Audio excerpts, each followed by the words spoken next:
Eh bien yo les abos, j'espère que vous allez bien, moi c'est nickel. On se retrouve pour une petite présentation des nouveaux leurres 2020 pour la tweet. Et ouais, ça arrive à grands pas, c'est ce samedi. Donc voilà, on va commencer, on va vous présenter des nouveaux leurres que j'ai reçus depuis une Fisher Box qui date d'un petit moment. Là j'en attends une nouvelle. Donc pour vous faire patienter, en attendant, je vous montre les petits leurres que j'ai eu il y a un petit moment. C'est les petits caméras de chez Gunky, le tweet Fario. Assez brouillard. Donc voilà. On a différentes couleurs du caméra, on a celui aussi à tester. Donc voilà, ils font, si je me trompe pas, c'est pas marqué, mais je crois qu'ils font 2,3 grammes ou 2,5, je sais plus trop. Je vous enverrai le lien s'il y a un souci. Bon, là on a la base, le Ryogi, tout le monde connaît maintenant. Les fameux Ryogi, ça c'est des nouveautés de l'an dernier. Mais que je vais essayer cette année de pêcher beaucoup avec, surtout avec celui-là, le tout petit, pour essayer de faire de la truite à gogo avec ma nouvelle canne. Après on a le décontact, mais le décontact on l'avait déjà montré beaucoup l'an dernier. Et ensuite on a des leurres de chez Sakura. Alors c'est des Foxy si je me trompe pas. Non, Ghospi Minnow. Ceux-là c'est les Ghospi Minnow coloris de truite Fario. Pareil, on voit pas très bien les couleurs.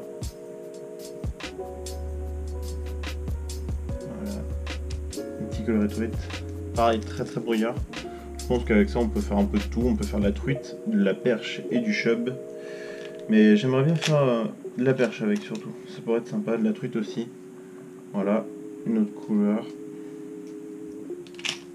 Je l'ai en 3 couleurs. Celle-ci aussi a l'air pas mal. Et c'est vraiment très très bruyant. Donc ensuite nous avons les. Cette fois-ci je crois que c'est les Cospimino cette fois-ci. Non, Foxymino. Encore une fois c'est raté. Les Gospimino, c'est vrai que c'est des cuillères, je raconte des bêtises. Donc voilà, les Foxymino colorés très naturels. Pareil, hein, un peu moins bruyeur que le Gospimino, mais ça a l'air de très bien marcher. Voilà, une colorie un peu plus blanchâtre, type argenté bleu. Et un petit coloris un peu comme le décontact que j'ai, coloris Véron, qui va être super génial. Voilà, mon ton hameçon simple sans ardillon. Moi je me suis pas fait chier, j'ai mis un seul hameçon. Parce que l'anneau en fait, comme vous pouvez le voir en dessous, il est pas dans le bon sens. Du coup j'ai dit, je m'embête pas, j'en mets qu'un. Donc voilà, ça c'est les présentations des cranks. Est-ce que j'ai des nouveaux là à vous présenter là? Oui. Ça fait longtemps que je les ai pas ouvertes. Alors, cette année j'ai pris une résolution, c'est éviter de trop pêcher à la RS et c'est de faire varier un petit peu tout ce qui est leurre dure, genre PN, parce que je pêche pas trop au PN, l'an dernier j'ai vraiment trop pêché à la QRS. Bon, j'ai eu beaucoup de résultats, je vous dirais. J'ai fait énormément de truites, j'ai fait des truites records, j'ai pêché aussi à les cuillères de chez JCM. C'est un leurre artisanal, petite cuillère très sympa. Mais cette année je pêchais au leurre souple, c'est des leurres de chez Ficharo, des petits shads petit, très sympa. Donc voilà, les petits Ficharo, je l'ai en plusieurs couleurs, coloris bleu, argenté. Je sais pas si vous voyez bien les couleurs. Tac. Après, en fait c'est dans un packaging où il y a plusieurs couleurs dedans. T'avais bleu, t'avais noir comme celui-là, noir argenté un petit peu. En fait, à l'intérieur, vous avez une feuille d'alu qui permet de faire des reflets, qui a l'air d'être super génial à faire. Ensuite, on a un petit coloris qui est sympa, c'est celui-là aussi, vert chartreux avec des petits points noirs.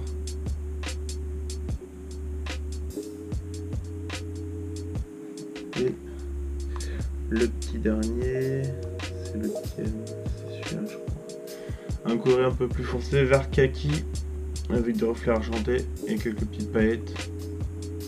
Je sais pas si on voit bien avec le soleil. Bref, je vous enverrai des photos s'il faut. Donc voilà, ça c'est les leurres souples.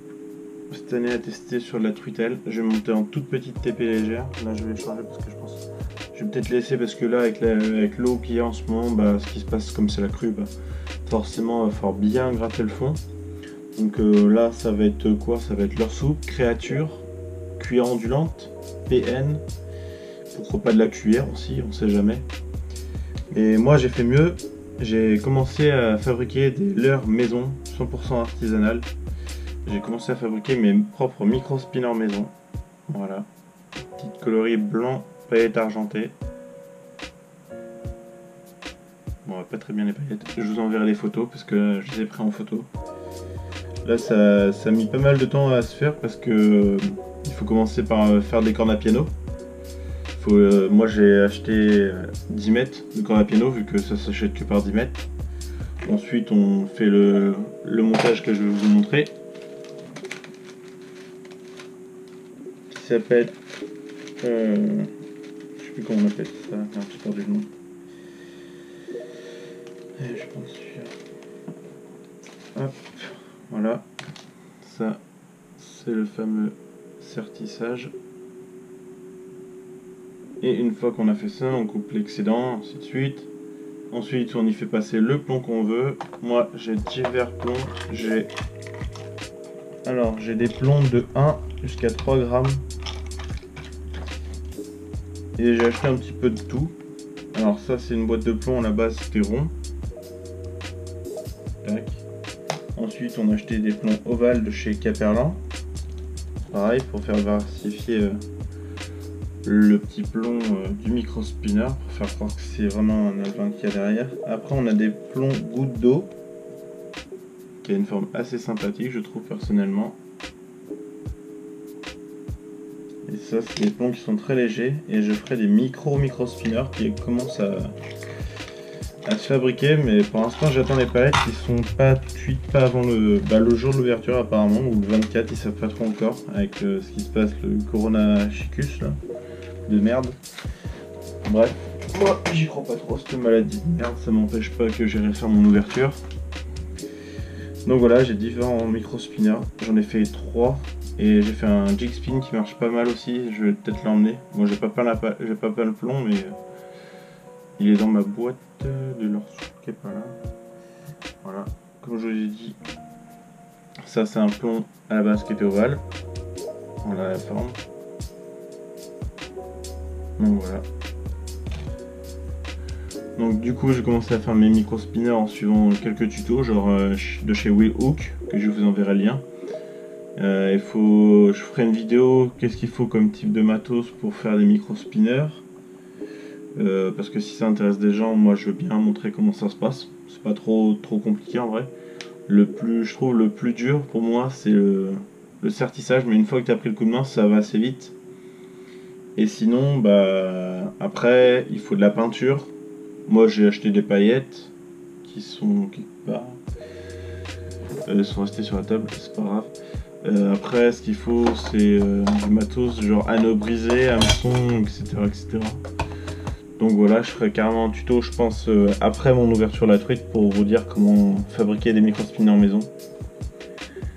Donc voilà, en tout cas, moi je suis pareil pour l'ouverture. J'ai ma nouvelle canne que j'ai testée il n'y a pas longtemps. J'ai fait du bass, un petit bass de 30, j'ai fait 2 petites perches de 20.